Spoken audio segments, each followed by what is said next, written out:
All right. The Miami Dolphins losing to the New York Jets 40-17. Woo! It is an interesting situation. People are getting mad left and right. People are being over dramatic as that comment that Ant just brought up because I don't think that people do understand that this Dolphins team did end up losing a ton of players and was on their third string quarterback. However, I will say that just as we told the Bills fans, a loss is a loss. Whoever's on the field is whoever's on the field. So, look, you play with who's on the field. We ended up losing, and that is what it is. Amp below me, to his left is JMV, and then to my left is Alex. Alex having a New York Mets hat on, I Yeah, believe. I yeah. appreciate that. Let's go Mets. So, we are going to first go into our sponsor and want to thank them before we get into anything else. That is Simple Health Advisors. You can catch them at jpo at simplehealthadvisors.com on an email, or you can get them by phone at 321-345-7738. Insurance does not need to be complicated. Make sure that your time getting through with insurance is easier than the Dolphins stopping the run today. Thank you again to them. That's again jpo at simplehealthadvisors.com. We do have the Canadian Wonder now on the bottom of the screen as well. So, Dolphins lost. I don't know about you guys. I'll throw it to you first, Alex, because I feel like that's just what we have to do every post game. I Sure. personally don't necessarily feel in any way about this. I just feel indifferent. I think the loss is a loss. It sucks to lose to the Jets. It's their first division win in 13 games. Um, I think it sucks, but I think we'll see them again in January. The season is still early. So, your thoughts on today's loss to New York Jets? I'm mostly just pissed because I don't think the Jets are a very good team, and we hung around for a long time in that game where I thought we could maybe squeak out a win. But what you got to give credit to the Jets for the most was that they ran the ball all over us today. Like, no matter who it was, Brees Hall, Michael Carter, they ran all over us. And we talked about forcing Zach Wilson into mistakes. You can't really do that when they're running the ball all over you. So that was the biggest disappointment to me. You know, when Skylar came in, he was doing okay in the first half, settling in. Again, he almost threw 2 picks on that last drive. But yeah, man, he just didn't look ready. Like, he didn't look like he could play in the NFL right now, which is understandable. He was a 7th round pick out of Kansas State. So it made a ton of sense for him to not be completely ready. We can talk about if Teddy should have been removed from the game or not, but that was a big blow. And then again, the safety just from the jump, it was just a very tough game for the Dolphins today. I hope Armstead didn't re-injure anything. It was more just giving him more problems than usual. He was taken out. But man, this team needs to get healthy because right now it's bad. And, without X today, you saw the defense struggle. But again, really the most disappointing thing to me was the lack of the run defense, to be honest with you. That was terrible. Yeah, there was no stopping the run today. I will give credit to the team. They hung in for as long as they could today, and they tried, and they really, really did try. The offense tried hanging in. Everybody tried hanging in. And with the circumstances, we will get into if, Tua, or excuse me, not Tua. I'm reading a tweet about someone that's being a little bit over dramatic about Tua. But if Teddy should have gone back into the game, but it is what it is. And again, whoever's on the field is whoever's on the field. Jay, Mr. Canadian Wonder, um, how do you feel, I guess, just about the quarterback situation? And then we'll get into some other things with the Dolphins defense. I appreciate Tua more than I ever have right now. Right now, I appreciate Tua Tagovailoa right now more than I ever have because people in the offseason when Skylar was playing well was talking about him and Tua. Then people were talking about before how Teddy might beat him out. Even Sean Payton was talking like that. Clearly, that's just not the case. Tua puts it on our level, and I think if you don't see that now, I don't know when you'll ever see it. I think we're miserable without him. Our offense is miserable without Tua at the helm. We have all these weapons. People thought, oh, Teddy. And people even said, it's so easy. You have Jaylen Waddle and Tyreek Hill. Any quarterback could do that. And we played the Jets, who I don't think anyone thinks is a top defense in the NFL, but everyone, national media, people on Twitter, everyone, oh, Tua's not even that good. All you have to do is put the ball in the hands of Tyreek Hill and let him do the rest. Well, our 2 guys couldn't even do that. So, to be honest, I am just so appreciative of Tua more than I ever have been. And I think I'm more appreciative of Xavier Howard too. Like, Xavier allows you to run the cover zero. He allows you to do what the defense wants to do. And we were just clearly missing him. And the biggest thing for me, man, the tackling was horrible again. Like, the tackling on defense was just horrible again. Now, people were getting on the defense a lot. People were getting on Skylar a lot. I think it was a combination of both. We were down 19-17 with like 10 minutes left. So the game definitely got out of hand, and it's hard to kind of judge out of that. It's also hard to be critical of the coaching with the amount of injuries we had. However, we take the L on the chin. I'm not going to be like the Bills. Like, even with injuries, I still thought we had a chance to win this game, which I thought we did. So you have to take the L on the chin. And I'll be honest, this game was just like against the shitty Jets. I don't give a fuck that I can't believe we have the same record as the Jets, bro. I'm sick. Like, that's terrible. That's so like terrible to hear. I think this game shows more than anything how much we miss Tua. And again, our offense is miserable without Tua. It's miserable. Jaylen Waddle barely got looked at. Tyreek Hill was getting force-fed the ball, and somehow he didn't do that much. So, to me, it's please Tua come back. I think he's going to be back for this Vikings game. Like, it's horrible right now. And it's something that I think people are now understanding is that Tua might not have a hose. He might not be able to throw 40 yards down the field on a rope, but he does everything else at a high level, and he's a franchise. Like, yes, he's injury prone. That's the one thing that's still with him. But if he only misses one game this year, and that's this game, and he comes back and he starts playing like he was before he missed this game, then I think all will be good if he only misses one game, because it happens a lot in the NFL nowadays. But if he only misses one game, like, he clearly elevates our team to a level that other quarterbacks can't. And Mike McDaniel and Tyreek Hill talked about the accuracy. They talked about the catchable ball. They talked about all these things that Tua does for this offense specifically. He gets the ball in the hands of receivers and lets them have the opportunity to be a yak offense. So there's so much to talk about. But again, to me, this is all about Tua is a game changer now. That is the level where he is at. He literally changes the game. And I know the defense was bad too. Tua obviously doesn't cause however, I don't know how many points we lost by. He doesn't cause like a 21-point swing. Maybe he does, though, but he keeps our offense on the field. Our offense was just looking horrible. And again, I know it's tough because we're starting a 7th-round rookie quarterback in a game where he, let's be honest, had no business being in.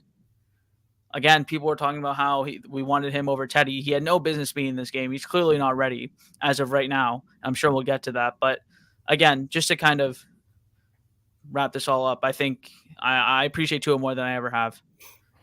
Yeah, I think the guy to your right on the screen is going to also be in that camp, because I know he's definitely preaching that. I mean, I guess just to ask you, I asked it in the spaces to everybody that was in there, and I'll ask it again just because I feel like I've been saying this every single week, even in the games that we won. The tackling has been an issue on defense. It just will not stop. The linebackers do not know how to tackle. I don't want to put it all on the line. I think that they've been doing a good job. They've been doing a decent job. But the linebackers look like shit. We finally saw Channing Tindall kind of get some play today, and he made a big tackle. They don't know how to tackle. JMV, like, what is the issue here? How can this be solved? Does there need to be a change at coordinator? Does there need to be a change at linebacker coach? Do we need to go out and try to find someone off the street, a la a Melvin Ingram, and try to get an impact? I mean, what needs to happen for them to learn how to do the fundamentals of football? Well, that is a very simple answer. Pack him the fuck out of here. Every single linebacker needs to go. All of them. Jerome Baker, Channing Tindall, and Landon Roberts especially. Everybody has got to go. They are all garbage. Every single one of them. Yes, the defensive coordinator too. He's got to go. Josh Boyer is garbage. But I mean, bro, at the end of the day, the players have to make the plays, and our linebackers consistently throughout this season, throughout last season, they just don't make the plays. They're constantly missing tackles. They're constantly getting burnt by the running backs. Jerome Baker got burnt I don't know how many times today, and my guy Anthony's got the Noah. I'm a buck. Him too. The guy's garbage. He's got to go. I think we could have picked up a cornerback fresh off the street, doesn't know the playbook, and he would have performed better than Noah did. Bro, when Noah tripped, was it Jerome Baker on that play? I laughed. Believe it. I could not believe that he actually fired her. I thought it was Landon Roberts. I thought it was Landon Roberts at first, and then they showed the replay. It was Igbenogany. I was like, get this fucking bum. Again, I apologize. Get him off the team. Why is he on my football team? Why is he still here? Cut him. Why is he still on the team? He doesn't deserve to be on the bench. I'm fucking red as shit. Holy fuck. He doesn't deserve to be on the team. Why is he here? Give me Elijah Campbell. Give me anyone over this guy. Holy shit. The the 2 plays he comes in, he has 1 reception on him, and the next one, he takes out Jerome Baker. Holy shit. Get off my team. And this is something where this is before I had I was doing YouTube videos. I was on platforms like this. My friends know in the group chat, trust me, they know, and they laugh at me all the time. At the draft, I was fucking yelling my fucking I was just yelling so much when we drafted Igbenogany because I wanted DeAndre Swift so bad. I'm not even going to pretend like I wanted Jonathan Taylor because I did not. That was not the guy I wanted. I wanted DeAndre Swift so bad. And then we traded out of 26 to go down. It's like, perfect. We're trading down to select a running back. And we drafted Noah Igbenogany, and who's, by the way, is going to be the slaw corner because we have X and Byron because we had just signed Byron. And he's going to be a great tackler. All this fucking dog shit. And it was all fucking lies. These guys fucking ass. Get him off the team. He has no business being on an NFL roster. Go play in the CFL or go start making burgers at Wendy's. I don't want to make these any worse, but former Miami Dolphins reporter Antoine Staley, a guy who is a very, very good reporter. He is now a reporter for the Jets, unfortunately on the dark side. He caught something today at MetLife Stadium, and I just want to remind you guys, our owner is currently suspended. He was at MetLife Stadium today. So who knows what this is going to mean for the Miami Dolphins. He's suspended through October 17th, so 6 more days or 7 more days. So, he was at the stadium today. Who knows what that's going to mean? But if there's any belief in a curse, maybe there's your belief. So, maybe the curse is real, Ant. Maybe the curse is real. Let me get in on Noah for a second. I just want to say that, Jay, I really, really appreciate that because actually just earlier today. Wait, really quick. Tony Lippett would do better right now converting from a wide receiver to a corner than goddamn Noah. Josh Wilson isn't even fucking playing. Put him at corner. I don't give a shit. He's not even playing. My boy, who's a roommate, he's a personal trainer, and I guess he has a boy who posted something on Instagram about training a Dolphins player. So he knows I'm a Dolphins fan, my roommate. So he showed me. He's like, you know who this is? I was like, nah, I have no idea what it is. And then he's like, oh, apparently his name is Noah Igba something. And I swear to God, I didn't even recognize the man just because he's never out there for the Dolphins. I had no idea what he even looks like. So then I said to him, I was like, oh, that's Noah? I said, that dude is one of the most trash players that I've ever seen in my entire life. He's a first-round pick who can't even get on the field over undrafted players. And I tried telling my roommate how completely ass this dude is. So now I'm just going to show him that little rant by Jay so he can understand it's not just me that's saying how completely garbage this dude is. Unfortunately, he obviously doesn't play for a reason, but today, just because of the injuries, it sucks that he had to get out there. But yeah, he sucks. And we saw Royals comment earlier, man. He's so lucky that his sorry ass Packers lost earlier today, so everybody already forgot about that. Yeah, and now Saquon shit on you, bro. Man. Yeah, he's so lucky, man. But at the end of the day, I just want to thank the Miami Dolphins, man, because it's another year that they kept me entertained just long enough to get the basketball season. And my entire life, that is literally. I don't give a fuck. I'm removing his ass. Nah, fuck this shit, bro. Really I'm quick, tired. Hold up. Wait. No. What's wrong, Pat? What's wrong? No. I'm muting all of you. This is some bullshit, all right? All you stupid motherfuckers that are goddamn Miami Heat fans that have faith in this stupid ass team that's going to run it back and disappoint you like they have done the past few years. Sitting here talking about, oh, well, at least the Heat are going to start playing soon. Yeah, until you start bitching that Tyler Hero's taking transition threes, that fucking Duncan Robinson can't do shit, and you paid him a stupid fucking amount of money. The Dolphins are the best team in South Florida right now. I'm so sorry to let you know that, and I know you have a delusional Heat complex, but this is stupid shit.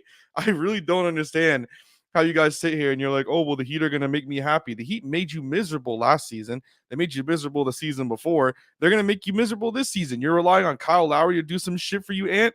Look at you fucking looking confused, goddamn, in backstage, bro. Like, this is stupid as shit. I don't get, like, I don't get what the fuck. Logic. And Juan, miserable. you look like a fucking dumbass in this comment. You don't even know who the fuck I am. Like, you guys are dumb as shit, man. Did she just call you Juan? Miserable is making the playoffs one time in my entire lifetime. No, that's they miserable. haven't done shit for you. The right Dolphins now, we're currently talking. Don't talk about the history. Trash. This is like the same shit where people go as Dolphin fans and they say, oh, well, we're the only undefeated team ever that's ever been. No one fucking cares. History does not matter right now. As it currently trash stands, the Dolphins are the number one team in South Florida.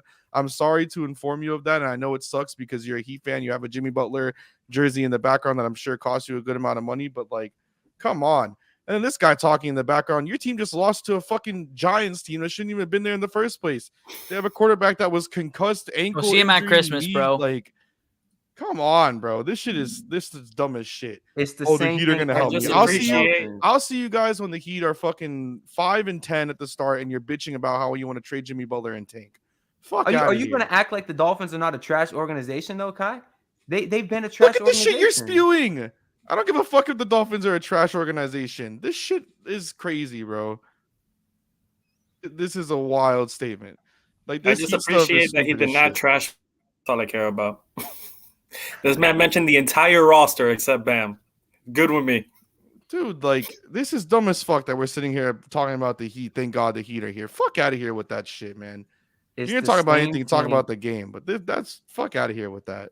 Is anybody actually stressed out that we lost to the Jets without our starting left tackle? No. Our starting right tackle. Cornerback one. Here's what I'll say. It's hard to be critical, but 40-17 is terrible. That is so bad. Like half those points were garbage time points. It is what it is. Listen, I'm not stressed because it's the same thing every year. I called this 2 weeks ago. And no, I'm not going to sit here and gloat because I'm not happy about it. Yes, I wanted to be wrong. But this is completely different, Ant, from previous years. Like, it just sucks.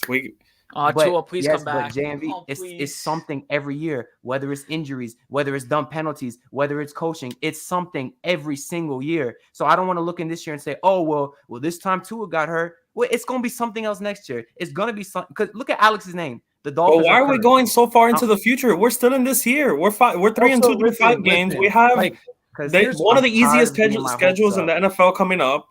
I'm tired of getting my hopes up. They were 1-7 last year. Here's what I'll say: if Tua doesn't play against the Vikings if Tua doesn't play against the Vikings and we lose, and we're 3-3, we will lose. And then that's what I'm saying. And then we're 3-3. Oh my God! Because that means another 10-7 season, 9-8 season. Week 5. You were in your third string quarterback who I'm just saying Tua needs to play. That's my issue right now. We were 1-7. We were 1-7 in last season, bro. We were 1-7. How have I turned into a fucking homer? How has that happened today? I'm just saying the Dolphins are cursed because, like, of course, the time we start 3-0, we've got a bunch of injuries. But, like, bro, it's an NFL season. There's going to be a game every year that you should have won that you lost. There's going to be a game every year that you should have lost. The Bills lost to the Jaguars last year. Yeah, like it's gonna be okay. We'll beat them in Miami, hopefully when we're healthy. But like the biggest issue to me and why I'm like the Dolphins are cursed is I'll shout out Hot Take Harry because he had this tweet. Tua, X, and Armstead are 3 out of the 4 most important players on this team. Tyreek is in there, and those 3 dudes are hurt all the time.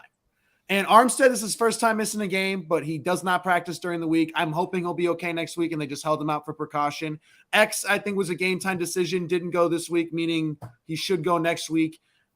We can't speak on Tua, but like if those 3 dudes are not playing week in, week out, we can't escape with victories. Like I thought we could. I thought we could escape with a victory today with Teddy Bridgewater. And honestly, even at halftime, I still thought we were going to escape with a victory today, and we didn't. So like we can't, there's only so much we can take in terms of injuries on our roster. And again, we lost. Like I'm not going to sit here like Bills fans and blame some stuff. Like we lost and the Jets ran all over us, which had nothing to do with our injuries today.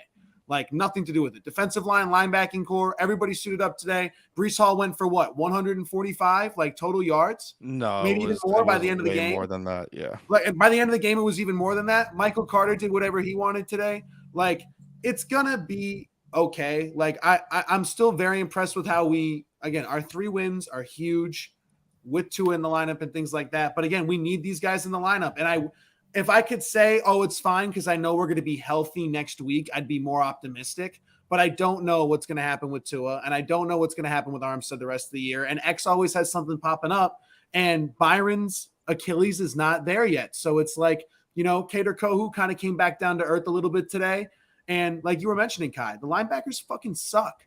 Like I make it a joke, like with a Landon Roberts and like how he's complete Swiss cheese and he can't do anything. But like I had higher hopes for Jerome Baker. I really did. And I know he got hurt today. I'm not trying to harp on it, but like he can't do shit either.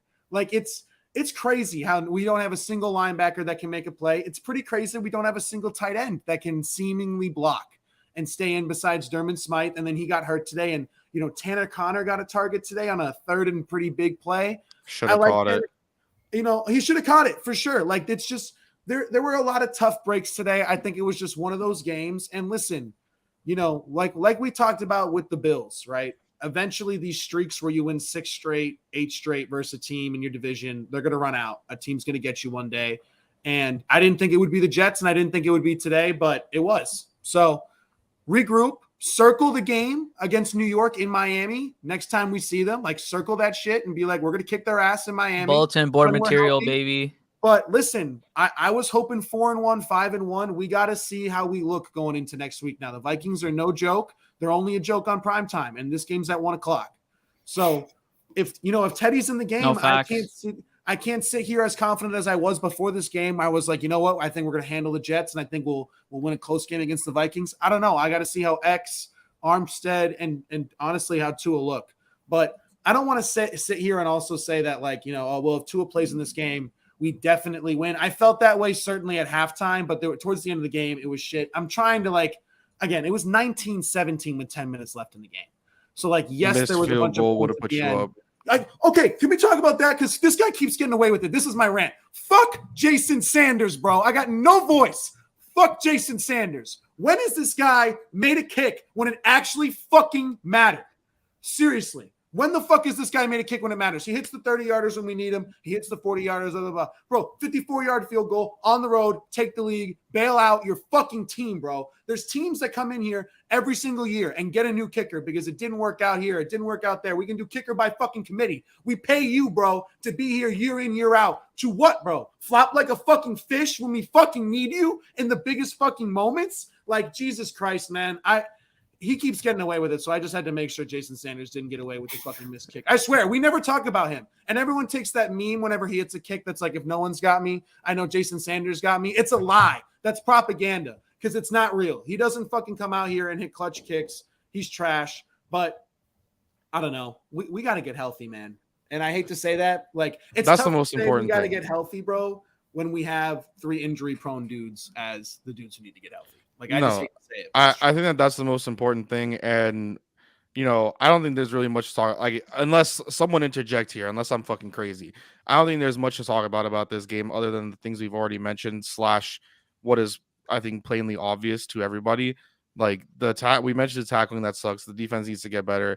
They have the injuries, everything like that. I do want to slightly touch on, I guess it should be called now the Tua Tagovailoa rule. I feel like that's the situation. I think it would be wrong of us to not touch on the ruling and everything like that. I'll add a W in my column for the first time in a long time. Tua wasn't concussed Sunday against the Bills, so hey, it is what it is. That's what the findings found, and they fired a UNC for no reason. JMB, you haven't spoken in a while. I know you're a Tua stan. How do you feel about the Tua rule? It kept Teddy Bridgewater out of the game today, and now he has to go into concussion protocol. How do you feel about the Tua Tagovailoa investigation and the rule itself? The rule, it's too early for me to give my thoughts on that. But over the last 2 weeks, or I should say since Tua went down against the Bengals, there's been a lot of players around the league. If you go game by game, there's been a lot of players around the league that hit their head on the turf, helmet to helmet, whatever it is, whatever their particular situation is, immediately out of the game. And some of these players are game changers. So I'm leaning towards there being a little too strict, but I understand being precautious and trying to take care of the integrity of the game and the players' health, which is important. So I understand. In terms of the investigation, there's nothing to talk about. It is what it is. We're clear. That's all we needed because the Dolphins have had bad luck, as Alex has mentioned a lot of times. If Tua really didn't have a concussion against Buffalo and he only had 1 concussion against the Bengals, it makes me a little more optimistic that he'll be available this week. So that's where I'm at. Fingers crossed. Knock on wood. Whatever your beliefs are, everything. Jay, I'll pass over to you here. All right. So for me, again, like JMV said, it is early. I don't know if they overcorrected, to be honest with you. I don't know if that's the case, but I think health is always, the the biggest thing. So I wouldn't even be like upset if they did overcorrect. To be honest with you, like, I don't know. I just think Tua, like, all the tests have come back clean. Everything's been good. I think he will come back next week against the Vikings. God knows we need him. But on the rule, it's just too early. I think it's going to help in terms of safety. So to be honest, like, if that's what it does, even if it is somewhat of an overcorrection where, like, if a guy stumbles, even if it's not like a concussion, like he's out of the game, if that saves anyone, like, then it's a good rule, right? Even if it saves like one person. So I think it's always better to be safe than sorry, at least with players' health, no matter what the sport is or no matter what the case is. I think better to be safe than sorry with health for sure. So I think that's always the kind of the best thing to do. So I don't know. It's too early for me, but I can't be mad at it or anything like that. I know a lot of people want to see Skylar anyway, which is interesting. Obviously, because Teddy wasn't allowed back into the game because of this new Tua rule, as Kai called it. And again, maybe he was okay because it seemed like because he passed the protocol, but he wasn't allowed in. But I don't. Here's my thing too. I don't know how he Gross passes. motor instability. I don't know how he passes a protocol but isn't allowed in. Like, I get there's a new protocol, which I understand. But then if he passes that protocol, why wouldn't he be like, I don't get it completely.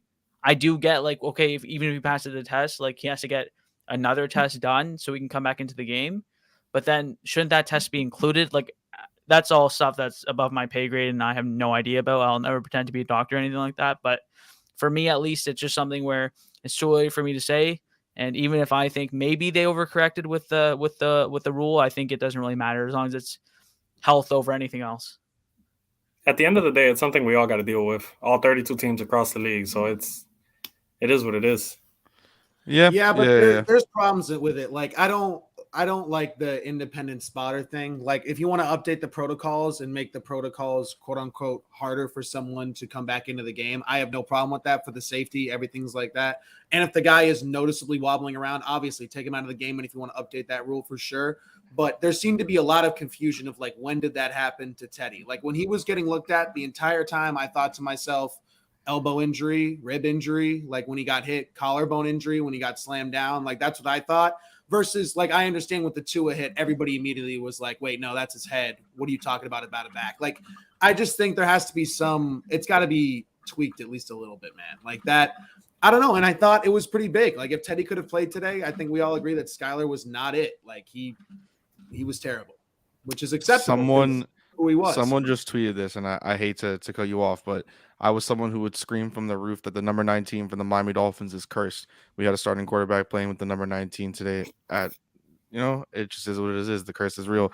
And I guess take us out of here with your thoughts on the Tua Tagovailoa ruling and the Tua Tagovailoa rule as well. Yeah, Jay and Alex, they're really and JMV, they're really spot on for me there because really it's better to be safe than sorry. So that's the most important thing. Even you saw at the end of the game when Braxton Berrios dove for the pylon, that was a pretty nasty head-to-head collision, and he had scared me for a second there, but fortunately he was able to get up and be okay. But that's really, really important, is that you start to protect these guys, or just, the league as itself might have trouble holding up over time as, we learn more about CT and stuff, because it's a lot more serious issue than people realized even 5-10 years ago, But Alex said exactly what I was going to say, is the problem with the rule is it's almost too much of a judgment call at time. It's a little too confusing, a little too ambiguous, because it's what exactly does gross motor function mean?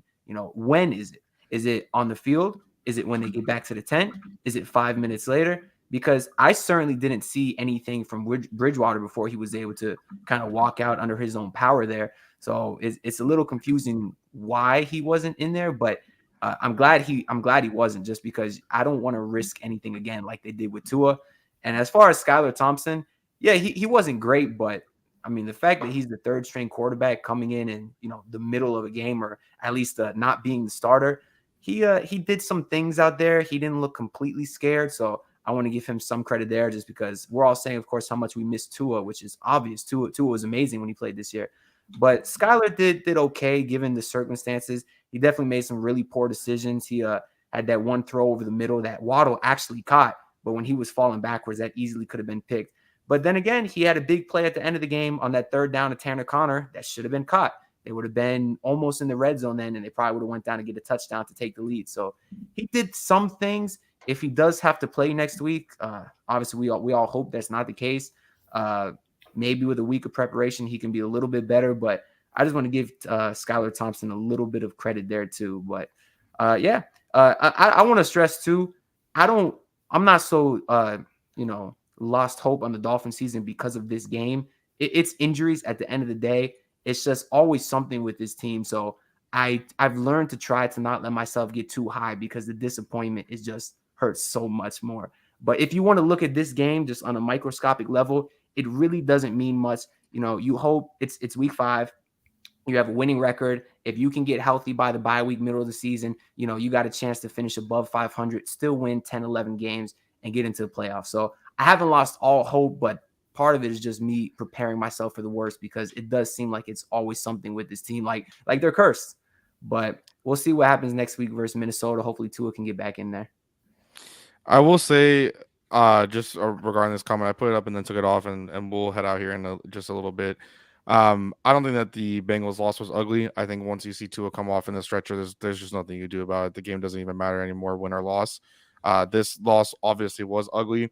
And then to kind of round us out and then take us home, I'll leave it on this and then we'll play the video. McDaniel pretty much said that because a spotter saw Teddy Bridgewater stumble, he was immediately ruled out of the game. Take that for what it is. I think the NFLPA and the NFL and the NFLPA more specifically is dumb as hell, but it is what it is. For myself and JMV, the Canadian Wonder, and Alex, we will see you guys for the midweek show where we'll talk about the Dolphins' upcoming game against the Minnesota Vikings. Hopefully by that time we do have starting quarterback Tua Tagovailoa back. But if not, it is what it is. Another shout out again to Simple Health Advisors for sponsoring the entire basement. So just take us out of here, and let's just